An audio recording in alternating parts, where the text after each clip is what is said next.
Hey there. Thanks for sharing this pretty big stack of sources with us. We've got a really interesting mix here, haven't we? Economic reports, surveys. Yeah, articles on housing, even stuff pulled from like memes and online chatter. Exactly. It's quite a range. It really gives us multiple angles Mhm. on the current economic scene, especially how it's hitting younger generations. Right. And our mission here for you listening is to basically unpack all of this. We want to pull out the key takeaways, connect the dots, and give you a clearer view of what's going on. Think of it as a shortcut to getting up to speed. We'll be getting into housing, wealth building, how work is changing. And the sort of bigger economic forces behind it all. Exactly. Okay, let's unpack this, the whole lot. Let's kick off with something really tangible, something a lot of people, especially millennials and Gen Z, are feeling pretty strongly. The whole homeownership dream feeling, well, out of reach. Oh, yeah. That feeling is definitely out there. One source even mentioned those memes about rental purgatory. Mm. People feel stuck. And it's not just a feeling, is it? The data you sent over backs this up pretty clearly. Millennial homeownership was, what, 51.5% in 2022? That's right, 51.5%. Okay. So how does that compare? Like previous generations at the same age? It's quite a bit lower. Mm. Gen X hit 58.2% back in 2006, and baby boomers were at 56.5%, way back in 1990. Wow. So yeah, a noticeable drop. A definite gap compared to where earlier cohorts were at that stage of life. So what's the deal? Why is it harder? The sources seem to point to a few recurring themes. Well, number one, no surprise, is just soaring house prices. But it's not just that. It's combined with wages that haven't really kept up. Right. And for a lot of people, that big weight of student debt makes saving for a down payment incredibly tough. And a huge part of that price problem seems to be the lack of affordable options, right? Especially starter homes. I saw a stat that really jumped out at me. Which one was that? The number of new homes built under $200,000. It went from like 10% of new builds in 2019 down to less than 1% in 2022. Less than 1%. That's basically the disappearance of affordable new housing stock. It just completely shifts the goalposts for first-time buyers. Yeah. And to really get a sense of the scale, one source used Sydney, Australia as an example. The median house value there, over $1.38 million now. As of late 2023, yeah. And they compared that to a house back in 1970 costing around $27,500. Even adjusting for inflation, that 1970 house is maybe $250,000 in today's money. Okay, so adjusted $250,000 compared to almost $1.4 million now. That's staggering. It really is. And the upshot, Sydney's average house price is apparently more than 13 times the median salary there. 13 times. That ratio just says it all about the affordability crisis, which we're seeing echoes of in cities worldwide. For sure. And the reasons behind it in Sydney sound familiar too. Population growth outpacing building. Yeah. They've apparently built roughly the same number of houses each year for like 30 or 40 years. Despite the population growing. Right. Plus, you got limits on suitable land, complex planning laws, and then more recently, issues with material costs and finding enough construction workers.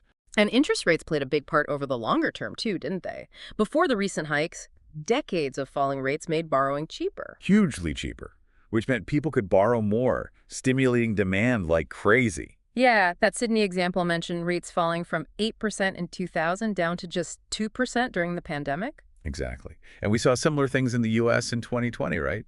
Mortgage rates dipped below 3% for the first time ever. Which, yeah, helped some people refinance, maybe squeak into a purchase. So, But in a market with hardly any houses for sale, it just poured fuel on the bidding wars, didn't it? absolutely. It definitely contributed to that price surge. And there was another interesting point about government help, like first home buyer grants. Ah, yes. The idea that, while the intention is good, Right. these grants might actually just boost demand even more without fixing the supply problem. So they could maybe end up making things even more expensive in the long run. It's like a catch-22. Yeah. Still, it was interesting that the source noted the Sydney market was still pretty resilient in 2023. Auction clearance rates were holding up. Yeah, over 65%. It shows there's still strong underlying demand, even with all the affordability hurdles. It's such a complex mix. Persistent demand, tight supply, and these massive affordability barriers. Absolutely. Okay, let's broaden out from just housing, because here's where it gets really interesting. Looking at overall wealth for younger generations. Yeah, that NBER working paper you sent over, using data up to 2016, had a pretty stark conclusion. Which was? Basically, that millennials in 2016 had less wealth, both median and average, than any other generation they looked at when they were the same age, going all the way back to 1989. Wow. So it's not just the house. Their overall financial footing seems weaker compared to, say, Gen X or boomers at the same point in their lives. That's what the data up to 2016 suggested. And the paper digs into why that might be. It's complicated, with some potential pluses, but also some significant minuses for this generation. Okay, what were the potential upsides they mentioned? Well, for one, millennials are the most educated generation ever. That's a plus. Also, the shift away from old-style pensions to things like 401ks might mean they end up working longer to save enough, Okay. which could mean more time to accumulate wealth. And they're also expected to inherit more down the line than previous generations. Right. So some things that might help later on. But what about the headwinds, the disadvantages? Oh, there were several big ones. Many started their careers right around the time of the financial crisis or the Great Recession. That's a tough start. Definitely. Then there's the rise of more uncertain work, freelance, contract gigs, the gig economy, which often means less stability, fewer benefits. They also saw slower wage growth early in their careers compared to past generations. And overall asset returns haven't always been stellar during their prime saving years. Plus, that pension shift. It puts all the responsibility for retirement planning and the investment risk straight onto the employee. No more guaranteed payout. That sounds like a perfect storm of challenges hitting them right out of the gate. It does. And the paper also noted that the whole path of building wealth seems to be getting pushed back, delayed. How so? It's linked to hitting milestones later, buying that first home later, getting married later, which in turn connects back to things like spending more years in education and taking on more student debt. Ah, okay, so it all loops back. If you buy a house later, you start building that home equity, which is a massive part of wealth for most people later, too. Makes sense. Exactly. And crucially, the paper highlighted the persistent and significant racial and ethnic wealth gaps. Right. What did it find there? It showed Black households have substantially less net worth than white households, even when you control for other factors. The average gap in the 2016 data was around $124,000 less for Black households. Wow. And is that gap shrinking or growing? The analysis suggested it actually appears to be widening over time for Black households compared to white households. Hispanic households also have lower net worth, and that gap might be growing too. And given that the millennial generation is much more diverse than older generations? Precisely. These widening racial wealth gaps are a major factor contributing to the overall wealth differences we see between the millennial cohort and previous ones. It's a really critical piece of this whole story. Okay, let's pivot now from personal wealth to the world of work. The sources definitely picked up on some anxieties younger generations have about their careers and the workplace. Yeah, that Gallup report you included showed something interesting. Employee engagement, how connected people feel to their jobs, actually went down after March 2020 for younger millennials, Gen Z, and also Gen X. But not for boomers? Nope. Baby boomer engagement apparently went up during that same time. Quite the generational split. Huh. So what's driving that dip for the younger groups? What are the main challenges they're facing at work? Well, one thing Gallup found across the board actually was a drop since 2020 in people feeling clear about what's expected of them at work. So just basic clarity seems to have suffered in the shift to new ways of working. And that kind of uncertainty seems to really hit younger workers harder. One source said uncertainty about the future was a major stressor for, like, a third of Gen Z and millennials. Yeah, and they're also much more worried about not having opportunities to learn and grow within their company compared to older colleagues. About a quarter of Gen Z called that a major stress point. And then there's the whole AI thing looming. Right. Right. Nearly 60% of Gen Z and millennials expect AI to change their jobs and need new skills. Right.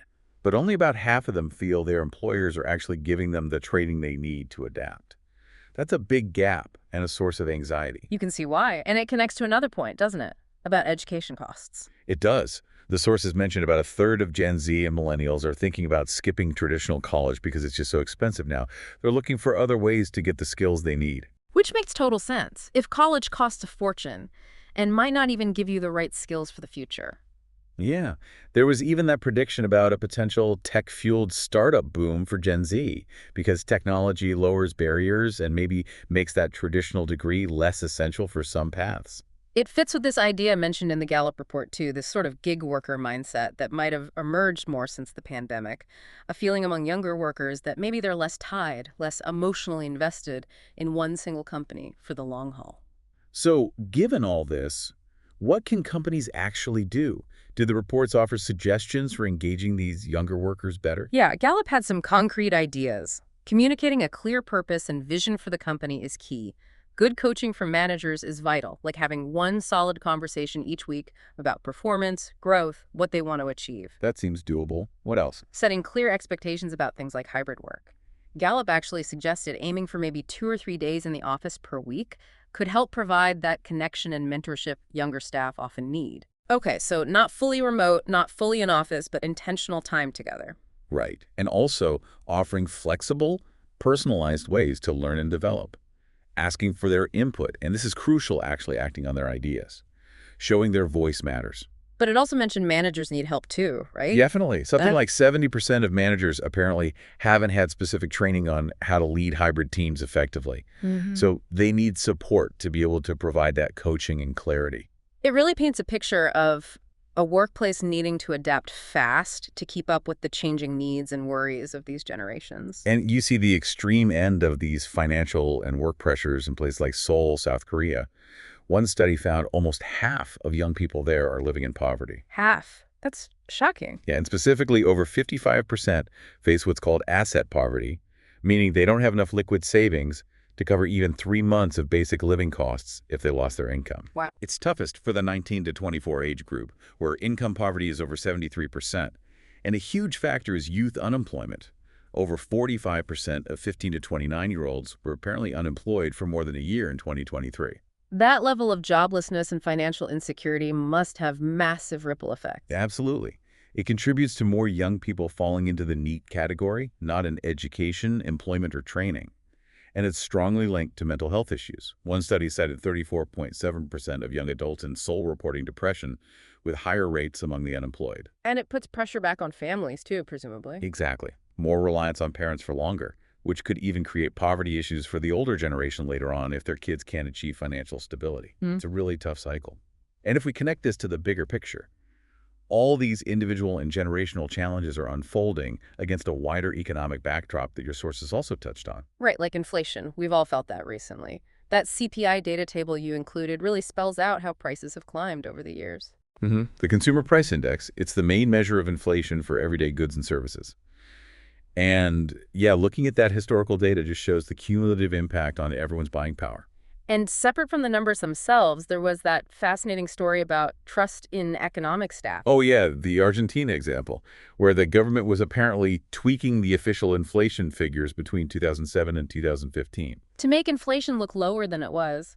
But people didn't buy it. Apparently not. They started paying more attention to unofficial estimates that were circulating.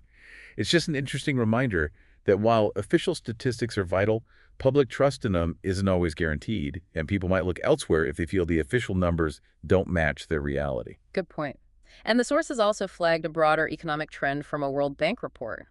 Something about productivity. Yes, a slowdown in labor productivity growth. The report said this has been happening pretty much across the board since the financial crisis back in 2007-09. And COVID made it worse. It seems likely, yeah. The pandemic probably compounded the issue through things like lower business investment, hitting education and skills, which impacts human capital, and disrupting global trade and supply chains. And this isn't unprecedented after major shocks? The report noted that past major epidemics have often led to lasting hits on productivity. So unfortunately, it fits a historical pattern, but it adds another layer of challenge to the current economic picture. Right. It's just another element in that bigger macroeconomic context for everything else we've been talking about. Exactly. Provides that wider frame. So, wow.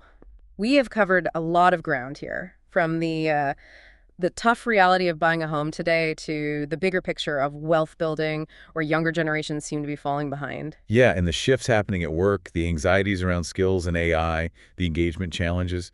All sit against this backdrop of inflation, questions about economic data, and this underlying productivity slowdown. We've really tried to pull the key insights from all those different sources you provided, the reports, the surveys, the articles, even those cultural snapshots, and tried to weave them together for you. Hopefully giving you a clearer, more connected understanding. Now, thinking about all this, the delayed wealth, the changing workplace, those stark poverty figures from Seoul, the economic headwinds, so what does this all mean? That's the big question, isn't it? Are these all just separate problems hitting younger people? Or are they symptoms of something bigger, more connected, maybe fundamental shifts in how life unfolds, careers, financial independence, the whole life cycle for generations to come? It really makes you think about how people's individual choices and these huge economic forces are going to interact down the road.